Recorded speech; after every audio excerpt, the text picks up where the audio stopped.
तो जीपी में क्या होता है, कॉमन रेशियो होता है। अब वो नंबर पॉजिटिव हो सकता है या नेगेटिव हो सकता है। तो अगर यहां पर गिवन है कि ये 3 टर्म्स आर इन जीपी, तो तुम्हें एक्स की वैल्यू तुमसे पूछी गई है।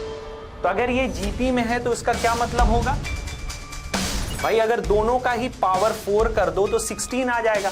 तो 2 कॉमन रेशियो आ गए तुम्हारे पास। अब 2 कॉमन रेशियो आ गए तो दोनों एसएन का फॉर्मूला ये क्यों है सर, ये बता दो आप। तो एसएन का,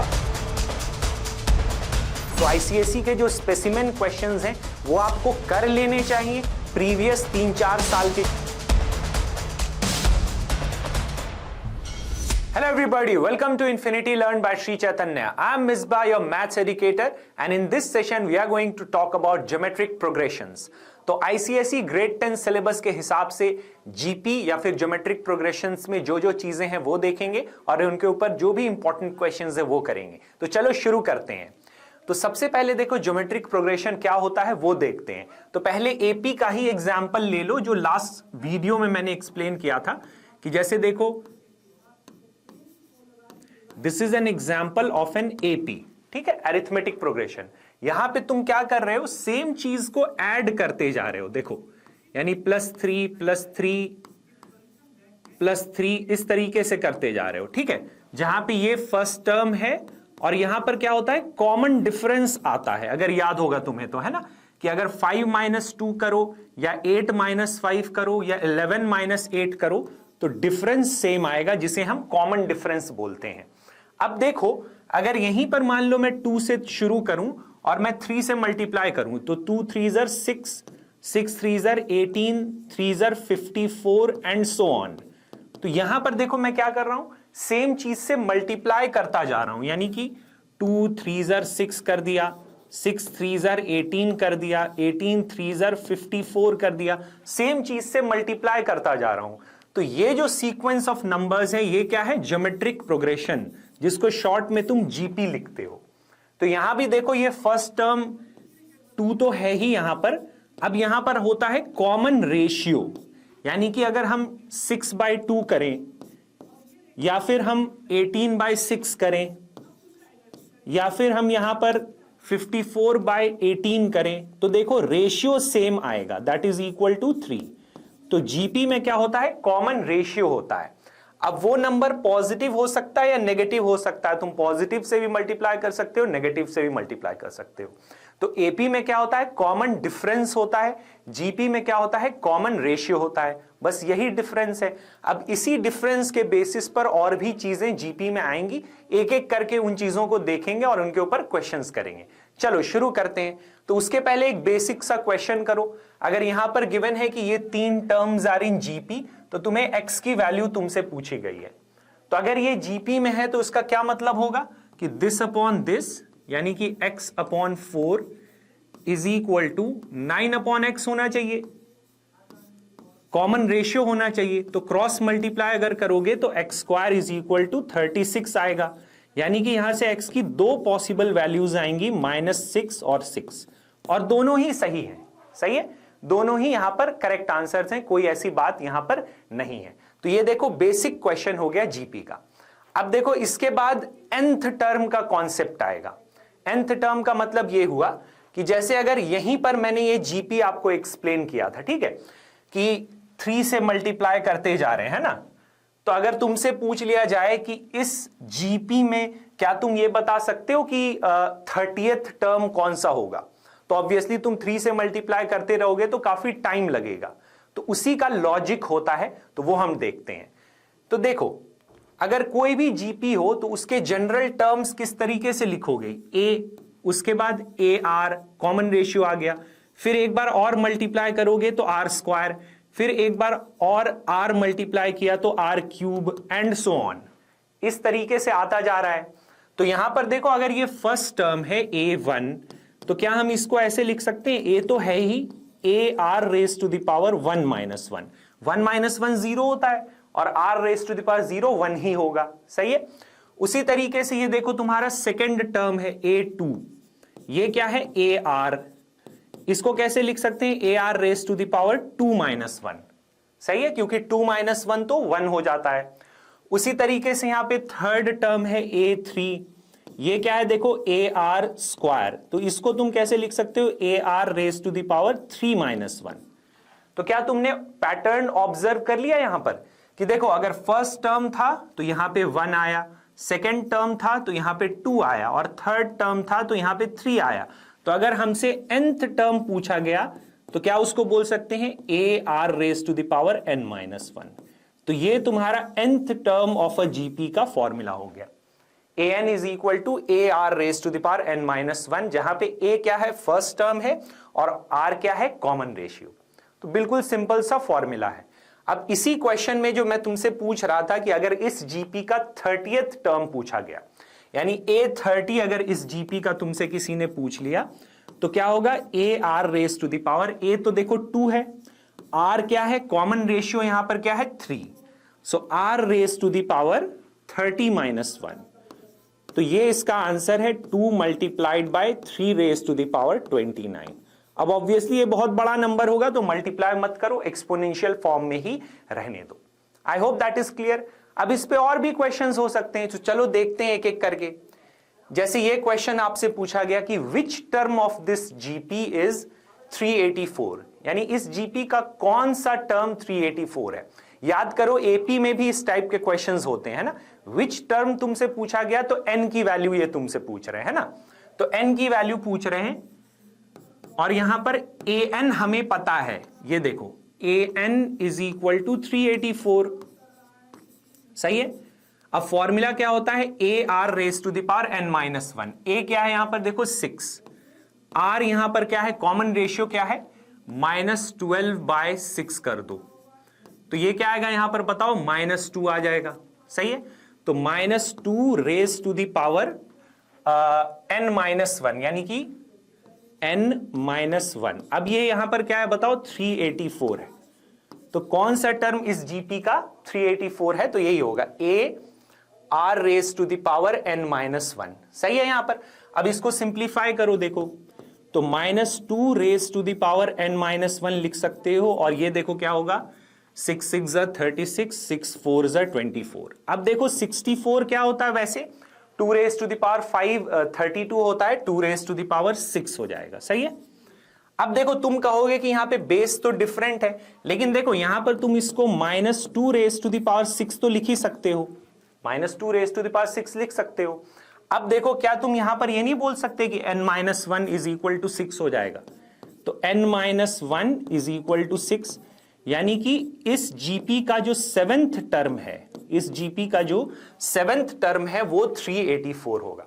तुम चाहे तो कैलकुलेट करके देख सकते हो, इस जीपी का 7th टर्म निकालो, यानी कि अगर इस जीपी का A7 निकालें तो A क्या है यहां पे 6 है, R raise to the power R क्या था यहां पर R था -2, so -2 raise to the power 7 - 1 है ना, n - 1 यही होता है। तो ये तुम्हारा क्या हो जाएगा 6 into -2 raise to the power 6 आ जाएगा, सही है। तो ये तुम्हारा हो जाएगा 6 मल्टीप्लाइड बाय ये तुम्हारा है 64। अब मल्टीप्लाई करो 384 आ गया देखो। तो इसका मतलब इस जीपी का 7th टर्म जो है वो 384 है। तो ये आपसे पूछ सकते हैं, बिल्कुल बेसिक सा क्वेश्चन है, लेकिन आपको nth टर्म का फॉर्मूला पता होना चाहिए। फिर कई बार देखो रिलेशन इस तरीके से भी पूछ सकते हैं। आपको याद है, अगर आपको याद होगा कि एपी में मैंने आपको क्वेश्चन करवाया था nth term from the end से, कि पीछे से nth टर्म बताओ, तो यहां पर क्या है 7th term from the end of this sequence. अब यहां पर ये गिवन नहीं है कि ये जीपी है, तो वो आपको खुद समझ लेना होगा कि वो जीपी है कि नहीं है। देखो बिल्कुल जीपी है, क्योंकि अगर तुम दिस अपॉन दिस करो यानी 2/√2 करो तो ये क्या आएगा देखो, इस चीज को तुम √2 इंटू √2 लिख सकते हो, और डिनोमिनेटर में क्या है बताओ √2 ही है, तो इसको कैंसिल कर दो तो √2 आ गया। फिर अगर तुम दिस अपॉन दिस करोगे तो भी √2 आएगा। तो ये प्रूव हो गया कि ये जीपी है, क्योंकि रेशियो कॉमन आ रहा है, कॉमन रेशियो आ रहा है, तो जीपी हो गया। अब तुमसे बोला ये जा रहा है कि तुम अगर पीछे से चलोगे तो 7th टर्म क्या आएगा, तो फॉर्मूला वही यूज करो। देखो an वाला ही फॉर्मूला यूज होगा, a into are raise to the power n - 1। लेकिन मसला ये है कि तुम पीछे से चल रहे हो, तो मान लो मैं उसको L7 बोल देता हूं, पीछे से चल रहे तो L7 बोल दिया, ठीक है। लेकिन अगर तुम पीछे से ट्रैवल करोगे तो फर्स्ट टर्म क्या होगा बताओ, 32 होगा, और कॉमन रेशियो क्या है इस जीपी का, √2 है। ठीक है, अब एक चीज यहीं पर मैंने भी मिस्टेक कर दिया जो मैं आपको समझाना चाह रहा था। देखो मसला यह है कि तुम जब ऐसे आ रहे थे तब इसका कॉमन रेशियो √2 था, लेकिन तुम अगर ऐसे ट्रैवल करोगे तो इसका कॉमन रेशियो 1/√2 हो जाएगा, ऑपोजिट हो जाएगा, रेसिप्रोकल हो जाएगा। बस यही आपको करना है यहां पर, और कुछ नहीं इसमें करना है। अब यहां पर 7th टर्म बोला तो 7 - 1 यहां पे आएगा, तो इसका आंसर क्या होगा, 32 मल्टीप्लाइड बाय 1/√2 का क्यूब, 1/√2 का क्यूब। अब देखो √2 का क्यूब क्या होता है गाइस, √2 का अगर तुम क्यूब करना चाहो तो ये तुम्हारा होता है √2 का स्क्वायर और उसमें √2 मल्टीप्लाई करो, यानी 2√2 होता है, तो 2√2 हो गया। अब ये देखो तुम्हारा 16 है, इसको फर्दर सिंप्लीफाई करें, इसको 8 2s 16 लिख सकते हो और उस 2 को तुम √2 इंटू √2 लिख सकते हो, और डिनोमिनेटर में तो √2 है ही, तो इसका मतलब आंसर क्या हुआ, 8√2। कैलकुलेशन वगैरह चेक करो। इसका मतलब है कि अगर तुम एंड से इस जीपी का 7th टर्म देखना चाहो तो वो 8√2 होगा। लॉजिक क्या था कि इधर से चलोगे तो फर्स्ट टर्म 32 होगा और कॉमन रेशियो क्या हो जाएगा, इधर से चलने पर कॉमन रेशियो √2 था, इधर से आओगे तो कॉमन रेशियो 1/√2 हो जाएगा। जैसे एपी में क्या होता है, इधर से चलने पर कॉमन डिफरेंस अगर d है तो इधर से चलने पर कॉमन डिफरेंस -d हो जाएगा। बेसिक कॉन्सेप्ट है, खुद देख सकते हो तुम। सही है, I hope that is clear. अब कई बार देखो कुछ अलग अलग टर्म्स में इस तरीके से रिलेशन के क्वेश्चंस आपसे जीपी में बिल्कुल पूछ सकते हैं, बिल्कुल बेसिक है ये। देखो अब यहां पर तुम्हें जीपी पता नहीं है, ठीक है, जीपी तो पता है ही नहीं, तो जैसे एपी में आपको एपी पता नहीं होता था तो फर्स्ट टर्म ए और कॉमन डिफरेंस डी अज्यूम कर लेते थे, वैसे ही जीपी में अगर आपको नहीं पता है तो फर्स्ट टर्म ए और कॉमन रेशियो आर अज्यूम कर लोगे, ऐसे ही तो करोगे। तो यहां पर 4th टर्म क्या होगा, A are raise to the power n-1 यानी 4 - 1, तो ये किसके इक्वल है, देखो यहां पर p। उसी तरीके से 7th टर्म क्या होगा, A are raise to the power 7 - 1, ये किसके इक्वल है, q। उसी तरीके से 10th टर्म क्या होगा, A are raise to the power 10 - 1 यानी कि 9, ये किसके इक्वल होगा, r। अब तुमसे बोला गया है कि PQR में एक रिलेशन बताओ, तो तुम अगर तुमने पढ़ाई की है तो तुम्हें दिख जाएगा कि कैसे हो रहा है। देखो अगर यहां पर हम क्यू स्क्वायर निकालें, इसका स्क्वायर करें तो क्या आएगा, ए स्क्वायर आएगा और फिर इसका स्क्वायर क्या होगा, R raise to the power 12। और अगर तुम पी आर को मल्टीप्लाई करो, पी एंड आर को मल्टीप्लाई करो तो देखो क्या होगा, ए इंटू ए स्क्वायर हो जाएगा, R cube into are raise to the power 9 R raise to the power 12 होगा, तो यानी कि Q square is equal to P R. सही है, तो यहां पर बस ये ध्यान देना है कि यहां पे चीजें लीनियर नहीं है। एपी में क्या होता है कि वो लीनियर टर्म्स आती हैं तो वहां पर तुम कई बार लीनियर इक्वेशंस इन 2 वेरिएबल्स आपको सॉल्व करने पड़ते हैं, ठीक है। यहां पर क्या है, पावर्स में काम हो रहा है तो लॉज ऑफ एक्सपोनेंट्स का काफी काम होगा यहां पर, ठीक है। तो चलो क्वेश्चंस करते हैं। जैसे ये वाला देखो कि यहां पर भी किसी जीपी का 3rd टर्म पता है, 6th टर्म पता है और हमसे 10th टर्म पूछा गया, तो वही चीज है, हमें इस जीपी का फर्स्ट टर्म नहीं पता है, कॉमन रेशियो नहीं पता है, तो उसको अज्यूम कर लो, ठीक है, ए और आर। अब यहां पर 3rd टर्म पता है, तो 3rd टर्म क्या होगा, A are raise to the power 3 - 1 यानी कि ए आर स्क्वायर, ये क्या है 24। उसी तरीके से 6th टर्म क्या होगा, A are raise to the power 6 - 1 यानी A are raise to the power 5, ये क्या है 192। अब इन दोनों को सॉल्व करोगे तभी तो फर्स्ट टर्म और कॉमन रेशियो आएगा। अब देखना यहां पे ये लीनियर इक्वेशंस नहीं है, तो एडिशन सब्ट्रैक्शन से तुम कुछ नहीं कर पाओगे, तुम्हें मल्टीप्लिकेशन डिवीजन करना होगा, ठीक है। तो देखो अगर हम this thing divided by this thing करें, यानी A are raise to the power 5 divided by A are square अगर हम करें तो यहां पर क्या आएगा बताओ, 192 डिवाइडेड बाय 24 आएगा। सही है, तो यहां से देखो ये कैंसिल हो गया, अब क्या आ गया तुम्हारे पास, आर क्यूब। अब ये कितने टाइम्स हो रहा है, आई थिंक 8 टाइम्स हो रहा है, ठीक है, इसको चेक करो। सही है, तो 8 यहां पर क्या होगा, 2 क्यूब के इक्वल, तो इसका मतलब कॉमन रेशियो इस जीपी का क्या हो गया, 2। इसको चेक कर सकते हो। ठीक है, एक बार और चेक करो,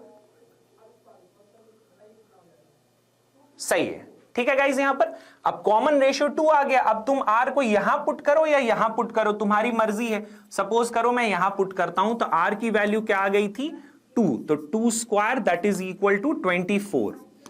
अब देखो ये क्या है, 4 6 24, तो first term of this GP is 6। अब तुमसे क्या बोला जा रहा है कि 10th term of this GP बताओ। 10th टर्म का मतलब क्या हुआ, a 10 जो होगा A are raise to the power 10 minus 1 यानी कि 9 आएगा। अब फर्स्ट टर्म 6 है, R raise to the power 9 यानी 2 रेस टू द पावर 9, इसको मल्टीप्लाई कर लो, 2 रेस पावर 9 निकाल लो और मल्टीप्लाई कर लो, आंसर आ जाएगा। I hope that is clear. तो बेसिक सा क्वेश्चन हो गया। बेसिक मतलब तभी बेसिक हुआ जब आपको पता है कि हाँ यहां पर लीनियर वाला काम हम नहीं करेंगे, क्योंकि लीनियर इक्वेशंस है नहीं, तो एडिशन सब्ट्रैक्शन क्या करोगे, वहां पर मल्टीप्लीकेशन डिवीजन ही करना पड़ेगा। ठीक है, चलो अब देखो इस टाइप का क्वेश्चन जीपी में भी होता है। जैसे एपी में तुम्हें याद होगा वो अजम्पशन ऑफ टर्म्स करते हैं ना, कि 3 टर्म्स एपी में है तो कैसे अज्यूम करते हो, 4 टर्म्स एपी में है तो कैसे अज्यूम करते हो। वैसे ही जीपी में भी है कि देखो अगर 3 टर्म्स जीपी में है तो तुम सोचोगे कि मैं ए आर स्क्वायर करूं, बिल्कुल कर सकते हो, आंसर इससे भी आएगा। लेकिन मसला यह है कि टाइम लगेगा, हमें क्या करना है, टाइम भी तो बचाना है। ठीक है, हमें टाइम भी बचाना है, तो इसीलिए इस तरह से अज्यूम करें। 3 टर्म्स हैं तो a by R A R symmetrically, देखो ये r से डिवाइड, ये r से मल्टीप्लाई। 4 टर्म्स अगर AP में है, इसमें है GP में है, तो कैसे कर सकते हो, देखो ये a बाय आर क्यूब, फिर a बाय आर, फिर a r और a r क्यूब, इस तरीके से मल्टी करो अज्यूम। 5 टर्म्स अगर GP में है तो कैसे कर सकते हो, a by R square, a by R, A are square, इस तरीके से तुम अज्यूम कर सकते हो। मैंने क्या बोला, सिमेट्रिकली, यानी a से डिवाइड करते जा रहे हैं और a में मल्टीप्लाई करते जा रहे हैं, यानी a में इन चीजों को डिवाइड कर रहे हैं और फिर सेम चीजों को मल्टीप्लाई कर रहे हैं, सिमेट्रिकली दोनों तरफ चल रहे हैं, तभी तो क्वेश्चंस होंगे। अब यहां पर 3 नंबर्स थे तो ये हो गया। अब उनका प्रोडक्ट देखो 1000 है, यानी इन तीनों को मल्टीप्लाई करो, a by R A R, इनका प्रोडक्ट यहां पर 1000 गिवन है। ठीक है सर, गिवन है।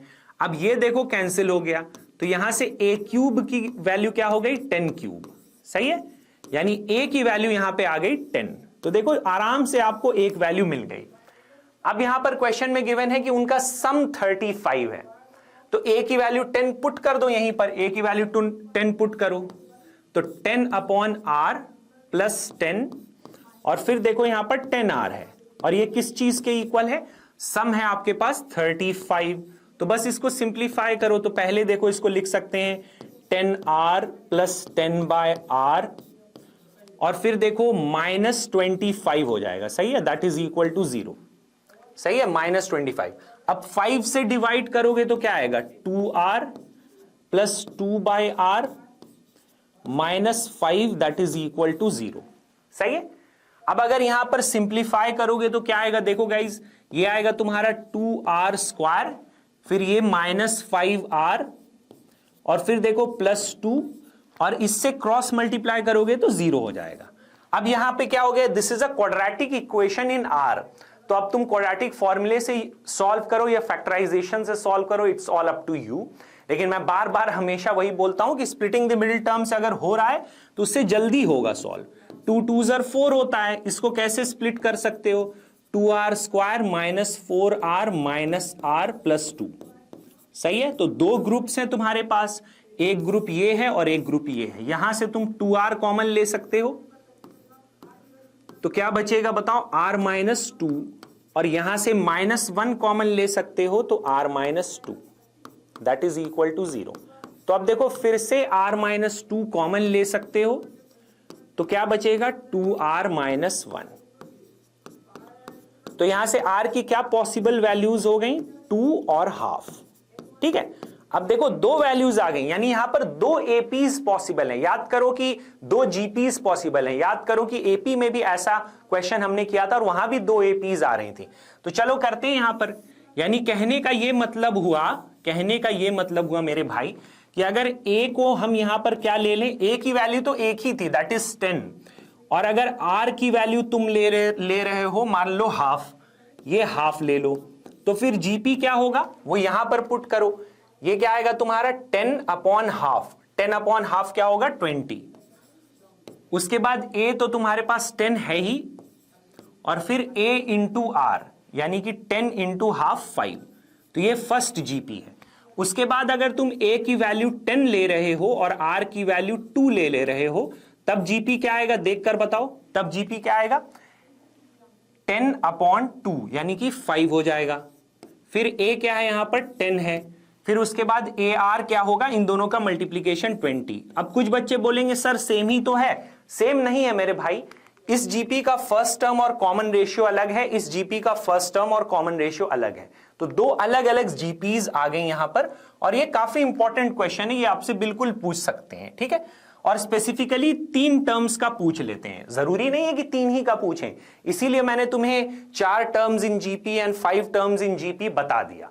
अब ऐसा नहीं है कि 6-7 टर्म्स पूछ लिए, वो भी तुम सोच सकते हो, कोई बड़ी बात नहीं है, लेकिन वो वैसा करते नहीं है, ना ही करेंगे, ठीक है। चलो उसके बाद देखो, जैसे sum of the first n terms of an arithmetic progression था, उसी तरीके से sum of n terms of a GP भी होगा, कॉमन सेंस है, जीपी का भी तो होगा। तो यहां पर देखो Sn का फॉर्मूला होता है a into are raise to the power n minus 1 upon r minus 1। अब चाहे ऐसे लिखो या फिर इसको तुम ऐसे लिखो, a into 1 minus are raise to the power n upon 1 minus r, दोनों सेम है, ठीक है। ये कब होगा, जब कॉमन रेशियो जो है 1 के इक्वल नहीं है, क्योंकि देखो अगर कॉमन रेशियो 1 के इक्वल होगा तुम यहां पर पुट ही नहीं कर सकते, डिनोमिनेटर 0 हो जाएगा। और फिर एक सिंपल सी बात यह है कि अगर देखो ये भी तो जीपी है भाई, है ना, इसका कॉमन रेशियो क्या है 1 है, तो इसके अगर n टर्म्स ऐड, अगर इसके मान लो n टर्म्स को ऐड करना चाहते हो, यानी कि वो 5 इंटू n हो जाएगा ना, 5 को तुम n टाइम्स ऐड कर रहे हो, ठीक है। तो ये तो फिर इसको एपी भी बोल सकते हो, जीपी भी बोल सकते हो। This is an AP with first term 5 and common difference 0, and this is a GP with first term 5 and common ratio 1। तो ये कोई पढ़ने का मतलब अलग से इसमें कोई सीन है नहीं ऐसा, तो वैसे ये फॉर्मूला यूज करते हैं, मैं इसको प्रूव भी कर दूंगा अभी, ठीक है। तो पहले क्वेश्चंस इसके ऊपर कर लेते हैं, ठीक है, बहुत आसान है, इसमें कोई वो नहीं है। अब दोनों सेम क्यों है, क्योंकि भाई यहां पर -1 कॉमन ले लोगे न्यूमरेटर और डिनोमिनेटर में, तो यही आएगा ना, सही है। वैसे एक और चीज आती है, वो sum of infinite terms of a GP, तो वो सिलेबस में नहीं है, वरना शौक वो भी था मेरा बताने का, लेकिन वो सिलेबस में नहीं है, तो वो नहीं डिस्कस कर रहे हैं, ठीक है। चलो अब क्या है, इसमें एक बेसिक सा क्वेश्चन ले लो कि कोई जीपी है, जैसे वही ले लेते हैं 2 3 6 3 18 3 54, यही जीपी है अगर हमारे पास। अब तुमसे बोला गया कि भाई sum of the first 20 terms of this GP बता दो, ठीक है, sum of the first 20 terms of this GP बता दो। अब तुम मैनुअली थोड़ी ऐड करोगे, कर सकते हो, लेकिन इतना टाइम तुम्हारे पास रहेगा नहीं कि तुम मैनुअली ऐड कर दो। तो यहां पर फॉर्मूला क्या आएगा, a into are raise to the power n, R क्या है 6/2 3 है, कॉमन रेशियो 3 है, तो R raise to the power n minus 1 upon r minus 1, r minus 1 क्या हो जाएगा 3 माइनस 1। अब 3 माइनस 1 2 होगा, तो देखो इसका आंसर हो गया 3 raise to the power 20 minus 1। अब इसमें ये बड़ी वैल्यू है तो इसको रहने दो, कर सकते हो कैलकुलेट, वरना रहने दो, ठीक है। अब इसमें इतने सीधे क्वेश्चंस तो होंगे नहीं, तो कुछ अलग अलग टाइप के क्वेश्चंस, ये भी बेसिक है वैसे, कि find the sum of the first 10 terms of the geometric series. तो भाई यहां पर फर्स्ट टर्म आपको पता है, कॉमन रेशियो यहां पर क्या है बताओ, 2/3 अपॉन 1, 2/3 ही है। तुम चाहे दिस अपॉन दिस भी कर दोगे, यानी कि 4/9 अपॉन 2/3 करोगे तो तब भी 2/3 ही आएगा, ऑब्वियसली आना भी चाहिए, तभी तो वो जीपी होगा। तो यहां पर तुमसे sum of the first 10 terms S10 पूछ रहे हैं, तो फॉर्मूला क्या होगा, a into are raise to the power n, तो r raise to the power n यानी this raise to the power 10 minus 1 upon r minus 1 यानी 3/2 माइनस 1, ये आंसर है भाई, है ना। अब इसको सिंप्लीफाई कर लो, जैसे भी कैलकुलेट वगैरह आपको करना है तो इसको कर सकते हो। ये डिनोमिनेटर में देखो क्या आएगा, -1/3 आएगा, -1/3 आएगा, न्यूमरेटर में -3 चला जाएगा, सही है, -3 चला जाएगा। अब ये तुम्हारा 2 raise to the power 10 upon 3 raise to the power 10 minus 3 raise to the power 10 हो गया। सॉरी, ये समझा, बस मैं थोड़ा सा इसको सिंप्लीफाई कर रहा हूं और ज्यादा मैंने कुछ नहीं किया, ठीक है। अब इसको अगर माइनस को कॉमन ले लोगे तो ये +3 हो जाएगा और फिर 1 minus 2 raise to the power 10 upon 3 raise to the power 10 है। मल्टीप्लाई अगर कर दिया एलसीएम लेकर, रहने दो इसको, फिर तुम कैलकुलेट अपने से कर सकते हो, इसमें कोई बड़ी बात है नहीं, ठीक है, इसको कैलकुलेट कर सकते हो। वो कैलकुलेट करने तुमसे बोल भी नहीं रहा इसमें, है ना, वो 3 रेज पर 10 निकालो और 2 रेज पर 10 निकालो तो बड़ी वैल्यू आएगी, तो इसको रहने दो फिलहाल। I hope that is clear. जहां पे कैलकुलेट करने की पॉसिबिलिटी, जहां पे जरूरत होगी वो हम खुद अभी करेंगे, ठीक है। चलो, जैसे देखो एक क्वेश्चन ये है कि a person has 2 parents, 4 grandparents and 8 great grandparents and so on, then the number of ancestors during the 10 generations preceding his own, यानी कि नंबर ऑफ एंसेस्टर्स पूछ रहा है तो प्रीसीडिंग हिज ओन ही पूछ रहा है ना, तो 2 पेरेंट्स हो गए, 4 ग्रैंड पेरेंट्स हो गए, 8 ग्रेट ग्रैंड पेरेंट्स हो गए एंड सो ऑन, यहीं से पूछ रहा है 10 जनरेशंस प्रीसीडिंग हिज ओन, सही पूछ रहा है। तो यहां पर देखो ये फर्स्ट टर्म 2 है, क्या यहां पर कॉमन रेशियो देखो क्या है, दिस अपॉन दिस 2 है, दिस अपॉन दिस भी 2 है, तो कॉमन रेशियो भी यहां पर 2 है, तो ऑब्वियसली ये जीपी हो गया। तो अब 10 जनरेशंस तक की बात कर रहा है, तो मुझे बताओ क्या ये S10 पूछ रहा है? बिल्कुल पूछ रहा है सर। तो क्या लिख सकते हैं इसको, a into are raise to the power n-1 upon r-1 यानी कि 2-1, ये आंसर हो गया। अब देखो 2-1 तो 1 हो जाएगा, अब इससे मल्टीप्लाई करोगे तो 2 रेज टू द पावर 11 आएगा, माइनस इससे मल्टीप्लाई करोगे तो 2 आएगा, तो ये आंसर है। अब यहां पर देखो मल्टीप्लाई कर लेना ही बेटर है, कैलकुलेशन करना बेटर है, आंसर लाओ, क्योंकि अब देखो 2 रेज टू द पावर 11 है, बहुत सारे बच्चों को जैसे हो सकता है कि एक होता है ना याद करने में प्रॉब्लम होती है, तो इसको ऐसे भी तो लिख सकते हैं। देखो अब 2 रेज टू द पावर 5 क्या होता है, 32, तो ये 32 इंटू 32 इंटू 2 है, सही है। तो ये क्या हो गया तुम्हारा, इसको मैं इसलिए बता रहा हूं कि लिख मतलब कैसे कर सकते हो जल्दी से, तो 64 इंटू 32 करना है, कर लो 64 इंटू 32, तो ये 4 2 ज़र 8, 6 2 ज़र 12, 4 3 ज़र 12, 6 3 ज़र 18 प्लस 1 19, तो ये तुम्हारा 8, ये तुम्हारा 4, ये 10 और 2, 2048। अब बहुत सारे लोगों को याद रहता है, मैंने आपको दिखा दिया कि अगर याद नहीं है तो ऐसे कर लो, तो ये 2046 हो गया। तो सोचो 10 जनरेशंस में इतने पेरेंट्स हो गए उसके, क्योंकि ये एक्सपोनेंशियली बढ़ रही है चीजें, तुम समझ रहे हो, 10 ही जनरेशन में सोचो उसके इतने एंसेस्टर्स हैं, सोच रहे हो तुम, क्योंकि वो एक्सपोनेंशियली चीजें बढ़ रही हैं ना भाई, 2 से मल्टीप्लाई होता जा रहा है, ऐड नहीं हो रहा है यहां पर। I hope that is clear. अब देखो उसी का ऑपोजिट तरीके से अगर क्वेश्चन पूछें कि यहां पर तुमसे SN गिवन है, N पूछा गया है, एपी में अगर SN गिवन होता है और N पूछते हैं तो वहां पर क्वाड्रेटिक इक्वेशन बनती, यहां पर वो सीन है नहीं। यहां पर देखो क्या है, SN तुम्हारे को गिवन है, हाउ मेनी टर्म्स का मतलब ही हुआ कि वो N पूछ रहे हैं कि कितने टर्म्स को ऐड कर रहे हो, तो ये 3069 अपॉन 512 है, ठीक है। अब देखो ये जीपी गिवन नहीं है लेकिन है जीपी ही, ए क्या है यहां पे 3 है और कॉमन रेशियो यहां पर क्या है, देखो दिस अपॉन दिस करो, यानी 3/2/3, तो ये हाफ है, कॉमन रेशियो यहां पर हाफ है। उसी तरीके से दिस अपॉन दिस भी करोगे तो हाफ ही आएगा। तो SN क्या होगा, a into are raise to the power n-1, यानी 1/2 raise to the power n-1 upon r-1, ये ऐसे लिख दो, ठीक है। तो ये क्या है, 3069 अपॉन 512। तुम ये भी कर सकते थे कि a into 1 minus are raise to the power n upon 1 minus r लिखते, ठीक है, वो ज्यादा आसान होता, वो ज्यादा जल्दी करते। क्यों? क्योंकि जब कॉमन रेशियो 1 से छोटा है यहां पर, ठीक है, तो उस तरीके से तब कर लेते हैं।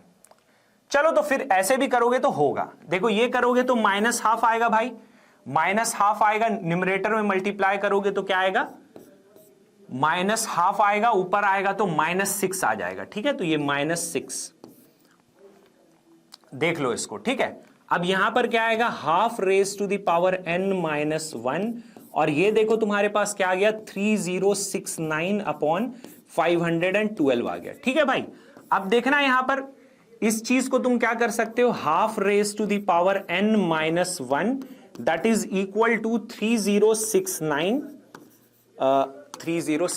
है ना, 3069 अपॉन 512 है और -6 है, ठीक है। तो ये माइनस यहां पे लगा दो और ये 6 है। तो यहां पर देखो ये 3 2s are 6 है, 3 1s are 3, 0, 3 2s are 6, 3 3s are 9। तो ये तुम्हारा क्या -1023 अपॉन ये तुम्हारा हो जाएगा 1024, ठीक है। तो this is equal to minus this. अच्छा, -1 इधर से कॉमन लेकर अगर कैंसिल कर दिया जाए तो क्या यहां पर 1 minus 1/2 raise to the power n is equal to 1023 upon 1024 होगा? बिल्कुल होगा सर, इसमें कोई दिक्कत नहीं है। तो अब मुझे एक बात बताओ, अगर मैं यहां पर तुमको ऐसे लिख दूं 1 minus 1/2 raise to the power n, क्या ये तुम्हारे पास, एक सेकेंड, क्या ये चीज तुम्हारे पास 1023 अपॉन 1024 -1 यहां पर मिलेगा? बिल्कुल मिलेगा। अब इसको अगर यहां पर कैलकुलेट करें, एक सेकेंड रुको, इसको मैं यहां दिखा देता हूं, ठीक है। इसको करोगे तो ये तुम्हारा आ जाएगा -1/2 raise to the power n। इस चीज को मैंने यहां पे दिखा दिया, ठीक है, ठीक है। थोड़ा एक सेकेंड रुको, मैं रिमूव ही कर देता हूं वरना उससे कंफ्यूजन होगी, सॉरी। कोई बात नहीं, इतना सा कैलकुलेशन तुम यहां पर देख लोगे तो वो हो जाएगा। चलो इसको रिमूव कर देता हूं, ठीक है। अब देखो इस चीज को अगर करोगे तो 1023 माइनस 1024 आ जाएगा। तो ये तुम्हारा आ जाएगा -1 अपॉन 1024, कुछ ऐसा आ रहा है, ठीक है। ये तो कैंसिल हो गया। अब देखो 1024 क्या होता है, 1024 यहां पर क्या होता है, 1024 जो होता है 32 इंटू 32 होता है। करके देखो, मैं वो भी दिखा दे रहा हूं कि 32 इंटू 32 अगर कर रहे हो तो क्या आएगा,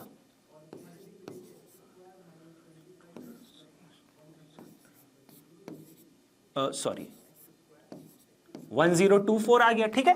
32 इंटू 32 कर रहे हो तो 1024 आ गया। तो इसका मतलब 32 क्या होता है, 2 raise to the power 5, so 2 raise to the power 10 हो गया। कैलकुलेशन वगैरह चेक करो, ठीक है। एक सेकेंड रुको, सही है। मैं इसको फिर एक बार चेक कर लेता हूं, देखो मैं दिखा भी देता हूं कि ये 64 हो रहा है और ये 3 2 6 3 9 4 और ये 2, तो 1024 हो गया, ठीक है। याद अगर नहीं है तो मैं दिखा रहा हूं कि इस तरीके से आप सोच सकते हो। तो देखो अब ये चीज जो तुम्हारे पास है, this thing is coming out to be equal to this thing. तो क्या कंपेयर कर रहे हो, n इज इक्वल टू 10 हो जाएगा। तो n is equal to 10 is the answer. यानी इस जीपी के 10 टर्म्स को अगर ऐड कर दोगे, इस जीपी के अगर 10 टर्म्स को ऐड करोगे तो ये सम आएगा। तो ये स्ट्रेट फॉरवर्ड क्वेश्चन हो गया, लेकिन थोड़ा सा उल्टा है। मतलब ये सेम चीज एपी में पूछते हैं, एसएन देकर एन पूछते हैं, तब क्वाड्रेटिक इक्वेशन बनती है। यहां पर क्वाड्रेटिक इक्वेशन नहीं है, यहां पर कोई भी एक्सपोनेंट आ सकता है, वो नंबर ऑफ टर्म्स के ऊपर डिपेंड करता है। ठीक है गाइस, चलो अब यहां पर देखो एक क्वेश्चन एक और ये वाला कर लेते हैं, फिर मैं एसएन के फॉर्मूले को डिराइव कर दूंगा। ठीक है, यहां पर देखो in a geometric progression the sum of the first 4 terms is this, sum of the first 8 terms is this. तो determine the common ratio and the first term of the GP. अब common ratio first term नहीं पता है तो ए और are assume कर लो, सही है। अब क्या है, sum of the first 4 terms आपको गिवन है, यानी S4 गिवन है। तो S4 क्या होगा, a into are raise to the power 4 - 1 upon r - 1, यही तो होगा S4। और ये किस चीज के इक्वल गिवन है, 15। उसी तरीके से यहां पे sum of the first 8 terms given है, वो क्या हो जाएगा, a into are raise to the power 8 - 1 upon r - 1, यही तो गिवन है क्वेश्चन में। ये क्या है, 255। अब देखो यहां पर क्या है, ये लीनियर इक्वेशंस नहीं है कि तुम यहां पर ऐड सब्ट्रैक्ट कर लोगे।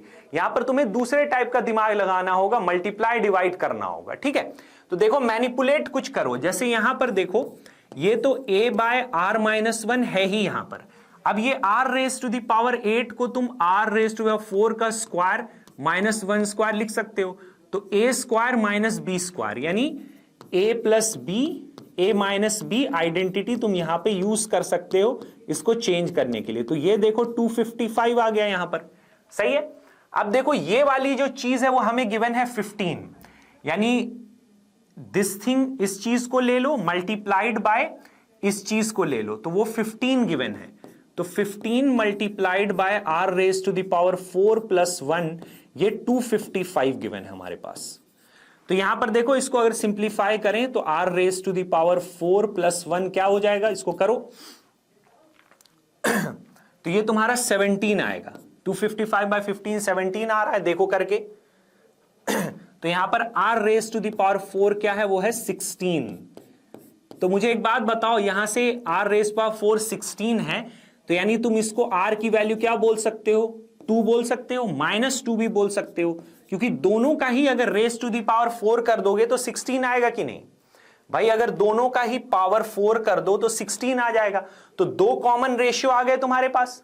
अब दो कॉमन रेशियो आ गए तो दोनों के लिए ही फर्स्ट टर्म तुम निकाल सकते हो, तो तुम दोनों को यहां पर पुट कर सकते हो। तो ये देखो a हो गया, r raise to the power 4 तो तुम्हारे पास 16 है ही वैसे भी, तो 16 माइनस 1। अब मान लो r के जगह पे मैं 2 पुट करता हूं तो 2 माइनस 1 हो जाएगा, तो ये 15 होगा। तो ये भी देखो 15, ये भी 15। तो यहां पे फर्स्ट टर्म क्या आ गया तुम्हारे पास 1। लेकिन दूसरे केस में क्या है, a है r raise to the power 4 तो 16 है ही, 16 माइनस 1। लेकिन अगर मैं कॉमन रेशियो को -2 लेता हूं तो ये -2 minus 1 that is equal to 15 हो जाएगा, सही है यहां पर। तो इसका मतलब यहां से क्या, ये तो 15 हो ही गया, तो इसका मतलब यहां पे फर्स्ट टर्म -3 भी तो हो सकता है भाई, फर्स्ट टर्म -3 भी हो सकता है। तुम चाहे करके चेक करके वैल्यूज को मतलब पुट वगैरह करके भी तुम यहां पर देख सकते हो, तो वो वेरीफाई होगा, ठीक है। अगर यहां पर मैं मान लो a की वैल्यू -3 रख दूं इस इक्वेशन में, a के जगह पे -3 रखूं और r raise to the power 8 है, r मैं मान लो -2 ले रहा था, तो -2 रेज टू पावर 4 16 था, उसका स्क्वायर करोगे तो क्या आएगा 256 आएगा। देखो तो ये 256 आएगा और -1, और डिनोमिनेटर में मैं इसको -2 ले रहा था, तो -2 -1 -3। तो बताओ ये भी तो सेकेंड इक्वेशन को सेटिस्फाई कर रहा है। तो यानी कि दो वैल्यूज हैं, देखो a और r, उसकी दो वैल्यूज हैं। एक बार जब तुम a 1 आ रहा है तब कॉमन रेशियो उस केस में क्या था 2, उसके बाद a जब -3 आ रहा है तब कॉमन रेशियो क्या था -2। तो यहां पे दो पॉसिबल आंसर्स हैं, तुम वेरीफाई कर लो सिचुएशन को, सही है। चल, तो ये था आपका जीपी का क्वेश्चन, और मुझे नहीं लगता है कि इससे ज्यादा मतलब कि आईसीएसई ग्रेड 10 में आपसे ज्यादा पूछेंगे। तो ये हमने कर लिया। अब देखो कुछ बच्चे आपसे पूछेंगे कि, कुछ बच्चे मुझसे पूछेंगे सॉरी, कि एसएन का फॉर्मूला ये क्यों है सर, ये बता दो आप। तो एसएन का फॉर्मूला ये इसलिए है, इसका प्रूफ देखो बड़ा सिंपल है, कोई ज्यादा ट्विस्ट है नहीं। यानी कि अगर तुम्हारे पास कोई एपी है, ए आर स्क्वायर इस तरीके से, ठीक है, nth टर्म क्या होता है a are raise to the power n-1, तो एसएन क्या हो जाएगा गाइस बताओ, a plus a are square and so on करते जाओ। सेकेंड लास्ट टर्म क्या आएगा, इसके पहले वाला a are raise to the power n-2 plus a are raise to the power n-1, यही तो एसएन होता है। मान लो ये फर्स्ट इक्वेशन है, ठीक है। अब इक्वेशन में क्या करो, दोनों तरफ r से मल्टीप्लाई कर दो, दोनों तरफ r से मल्टीप्लाई करो, तो क्या आएगा देखकर बताओ, ध्यान से देखकर बताओ। r से अगर मल्टीप्लाई तुम कर दोगे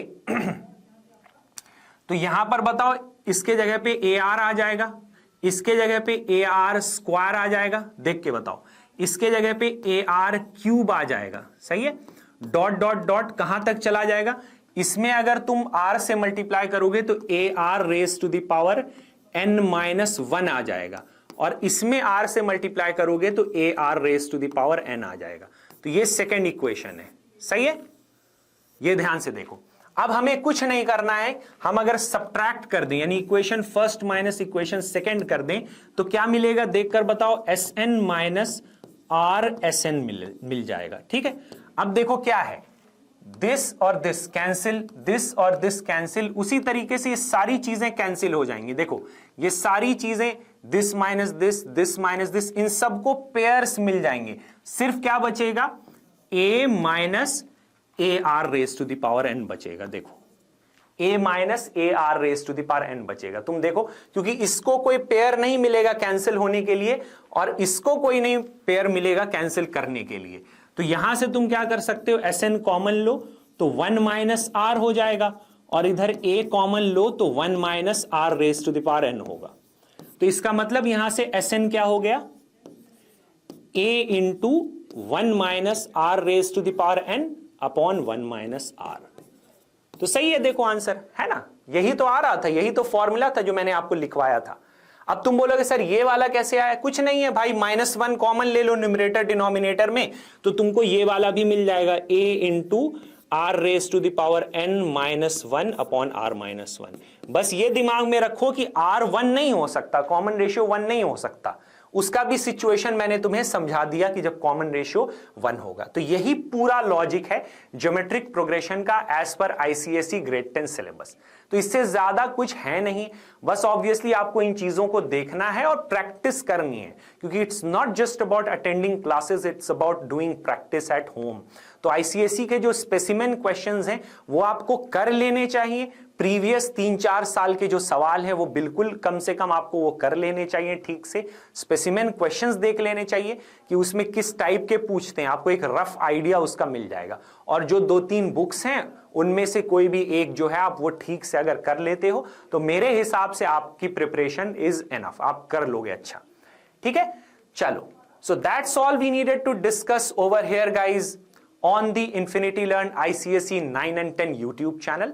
Don't forget to like, share and subscribe to the Infinity Learn ICSE 9 and 10 channel, and don't forget to subscribe to the Telegram channel as well, because whatever is being discussed in these sessions, you will get the updates regarding this.